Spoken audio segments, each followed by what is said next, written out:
We met the hero of our story on the positions near the occupied Donetsk by accident. This entrenchment has 2 additional overhead protection spots, so that in case of artillery strike, there is a place to hide from the shrapnel. Our wives, daughters, friends, and mothers wait for us at home. Our guide here is Eduard Krokhmaliuk. Back in his civilian days, his job was far from anything military. He was a restaurateur. I started learning this business abroad in Germany. I worked there for 9 years, and then I was invited back to Ukraine, to Kiev. So I started working in Kiev. He opened one of the most famous restaurants of the Ukrainian capital and managed it.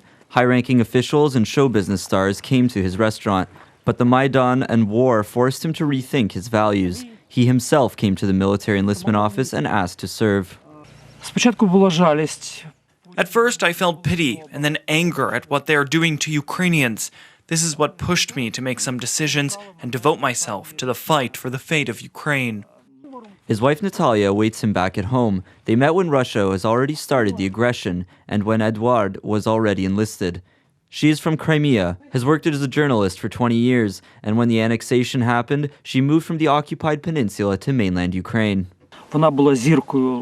She was a star back on the Crimean Peninsula. Now she spent 2 years, her savings, and her nerves to become a tour guide in Lviv. We are recording this conversation by the old positions of the Ukrainian military. Over a few years, Ukrainian soldiers have pushed far forward from here, and these fortifications were abandoned due to lack of necessity. This is what an abandoned checkpoint looks like. We are followed by the dog called Silencer. He is one of many dogs who found shelter with Ukrainian soldiers. Russians had an order to kill all dogs so that their movements would not be easy to spot, so some of the dogs came from them to us. Now the dogs warn Ukrainian soldiers of approaching enemies. Silencer was also injured in the war. He was running around performing his duties when he triggered a tripwire IED. Now his right ear is injured. Former restaurateur and his faithful canine friends see us depart and then go to man their positions. Eduard says the patriotism is about your actions first and foremost. He says that the people he and his brothers-in-arms protect here should always remember that. Reported by Ihor Medelian, UATV.